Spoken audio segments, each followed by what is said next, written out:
제이크와 나는 3년을 함께했어. 그리고 결혼을 이야기하기 시작했지. 우리 둘 다 골동품을 정말 좋아했어. 오래된 물건들 안에 깃든 역사와 이야기에 매력을 느꼈거든. 주말마다 같이 골동품 상점과 유품 세일 상점을 돌아다니면서 잊혀진 보물들을 찾곤 했어. 그러다 그 반지를 발견한 거야. 정말 완벽한 반지였어. 적어도 그땐 그렇게 느꼈어. 도심에 있는 마담 엘루아제의 가게에 있는 유리 진열장 안에 조용히 자리 잡고 있던 반지였어. 깊은 푸른빛 사파이어가 섬세하게 새겨진 금반지였어. 아르데코 스타일이라고 하나? 아무튼 유니크하고 완벽했어. 나만큼 제이크도 그 반지에 이끌렸나봐. 제이크는 그걸 보자마자 그 자리에서 당장 반지를 사야 한다고 고집했어. 나를 가게 밖으로 내보내더니 특별한 순간을 만들어주겠다고 약속했지. 그리고 2주 뒤 저녁, 우리가 늘 가던 공원의 버드나무 아래 벤치에서 그는 무릎을 꿇었어. 기대와 사랑이 가득한 눈으로 작은 반지 상자를 내밀었지. 그 안에 뭐가 있는지는 열어보기도 전에 알았어. 이거 어디서 샀어? 난 반지를 만지지도 못한 채 허공에 손만 둥둥 띄우고 물었어. 제이크는 환하게 웃었어. 너도 알잖아. 그래, 물론 알았지. 마담 엘루아제의 가게에서 본 그 반지라는 걸. 그런데 반지 안쪽에 글씨가 새겨져 있었어. LMNJC. 난 엄지손가락으로 그 이니셜들을 쓸어보았어. 루시 M 그리고 제이크 C? 제이크는 어깨를 으쓱했어. 내가 새로 새긴 게 아니고 원래 새겨져 있던 거야. 운명 같지 않아? 갑자기 밤 공기가 무겁게 느껴졌어. 이상하게 서늘해졌지. 이럴 확률이 얼마나 될까? 내가 통계학자가 아니라서 잘 모르겠지만 이건 운명이야. 우리는 버드나무 아래서 샴페인을 마셨고 난 반지를 끼운 채 세상에서 가장 행복한 여자라고 느끼며 잠들었어. 그리고 그날 밤 악몽이 시작됐어. 꿈속에서 피로 얼룩진 교회 안에서 결혼을 앞둔 한 신부가 흐느껴 울고 있었어. 베일 너머로 보이는 그녀의 얼굴은 멍투성이었고 눈물 자국이 선명했어. 그녀가 천천히 나를 돌아봤고 난 숨이 턱 막혔어. 비명을 지르며 깨어났어. 심장이 터질 것처럼 쿵쾅댔지. 제이크가 졸린 목소리로 나를 꼭 끌어안았어. 악몽이라도 꿨어? 잘 모르겠네. 요새 피곤한가 봐. 난 거짓말을 했고 어둠 속에서 반짝이는 반지를 슬쩍 바라봤어. 하지만 다음날 아침 더 끔찍한 일이 벌어졌어. 우편함에서 편지를 꺼내는 나를 보고 이웃집 아주머니가 손을 흔들었어. 햇빛에 반지가 반짝였고 불과 5분 후 그녀의 차 브레이크가 고장났어. 그녀는 후진하다 갑자기 미끄러지면서 맞은편에서 오던 택배 트럭과 정면으로 충돌했고 그 자리에서 사망했어. 난 멍하니 서서 구급대원들이 찌그러진 차에서 그녀를 꺼내는 걸 지켜봤어. 단순한 우연이라고 생각하려 했어. 세상에 이런 불운한 일 정도야 일어날 수 있다고 생각했지. 그런데 그날 오후 이번엔 내 상사가 회의 중에 갑자기 쓰러졌어. 반지를 보고 멋지다 라고 말한 지 몇 초 만이었어. 병원에선 뇌동맥류였다고 했지만 난 봤어. 상사의 시선이 반지에 고정되는 순간 귓가에서 피가 흘러내리기 시작했단 걸. 그때 확신했어. 이 반지는 저주받았어. 그리고 난 죽음을 몰고 다니는 사람이 되어버린 거야. 그날 밤 아직 충격에서 벗어나지 못한 채 집으로 돌아가는 길이었어. 그런데 내 시선을 스친 어떤 한 남자가 갑자기 우리 아파트 건물 난간에 올라가더니 망설임 없이 몸을 던졌어. 사람들이 몰려들었지만 그의 죽은 눈은 나를 곧장 바라보고 있었어. 본능적으로 가슴에 손을 얹었는데 반지가 피부에 닿는 느낌이 이상했어. 너무 뜨거웠어. 손을 내려다보니 희미하게 화상 자국이 남아 있었어. 그래서 그날 밤 자정쯤 난 반지를 빼야겠다고 결심했어. 그런데 손가락이 부어올라서 반지가 전혀 빠지지 않는 거야. 비누, 얼음, 기름, 뭘 아무리 써도 소용없었어. 그 후로도 죽음은 계속됐어. 카페에서 거스름돈을 건네주던 바리스타가 내 손등을 살짝 스쳤어. 몇 분 뒤 내가 커피를 기다리는 동안 그가 스콘을 먹다 목이 막혀 질식사했어. 마트에서 반지가 예쁘다고 칭찬하던 할머니는 얼마 뒤 무너진 선반에 깔려버렸어.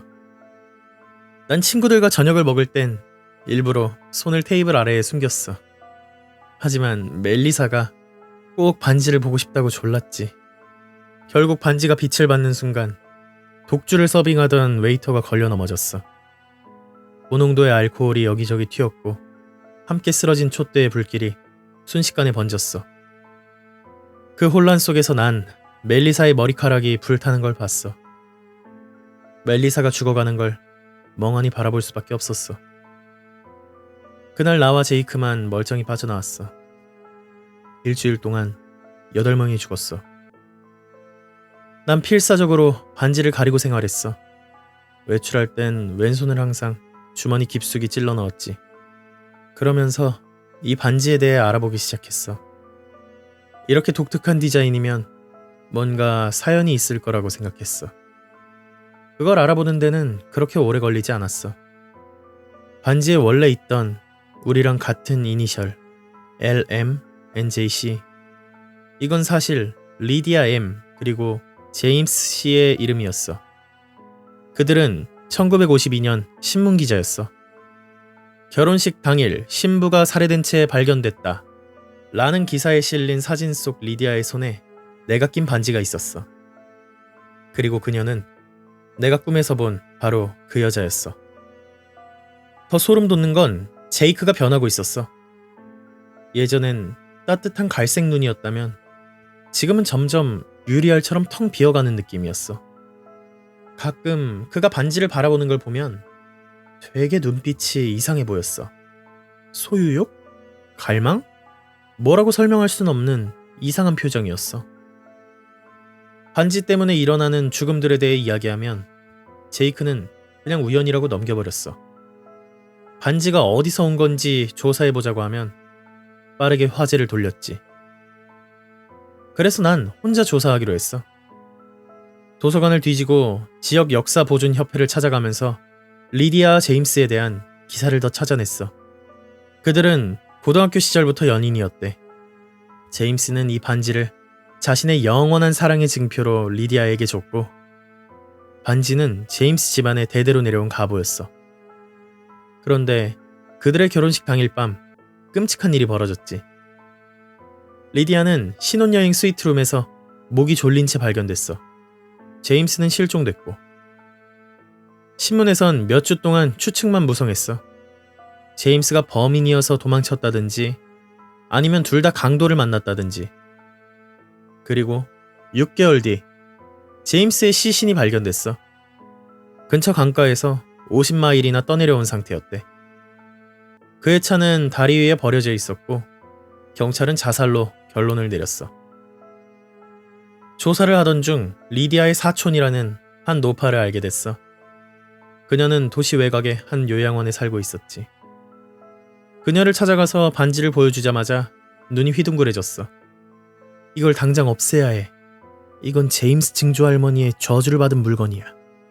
그 여자는 실현당한 복수를 위해 반지에 저주를 걸었어. 반지를 본 사람은 모두 죽어. 단 반지의 주인과 그 연인은 예외지. 그리고 그녀는 한마디를 덧붙였어. 하지만 반지의 보호를 받는 거엔 대가가 따르지. 무슨 대가요? 정확히는 몰라. 영혼일지도 모르지. 그녀는 확신하지 못했지만 뭔가 안다는 듯이 얘기했어. 제임스가 리디아에게 반지를 준 뒤로 둘 다 변했어. 그리고 리디아를 죽인 그날 밤 내 눈은 텅 비어 있었어. 마치 창문 너머를 보고 있는 것처럼. 순간 지금 제이크의 눈이 생각났어. 그녀는 반지를 빼는 방법을 알려줬어. 초승달이 뜨는 날 정해진 재료로 의식을 치러야 해. 엄청 고통스러울 거야.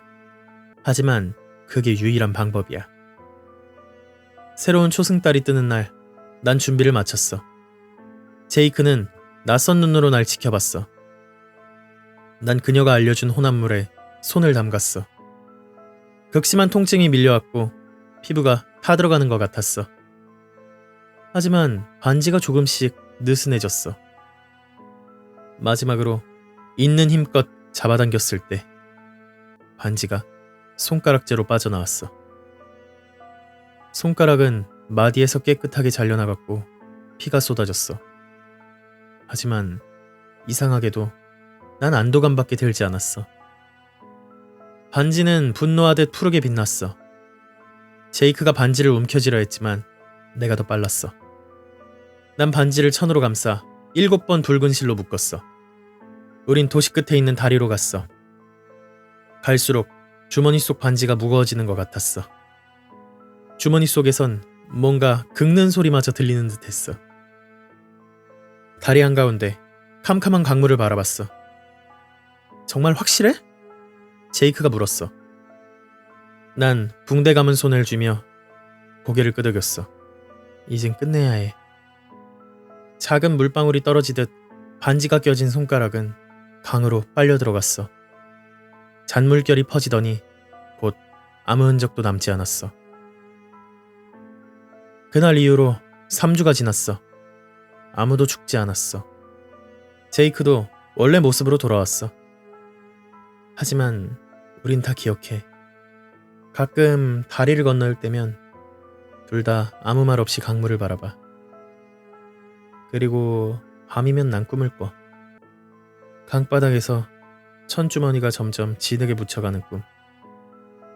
어둠 속에서 물속 어딘가에서 그 사파이어의 푸른빛이 다시 깜빡이고 있을지도 몰라.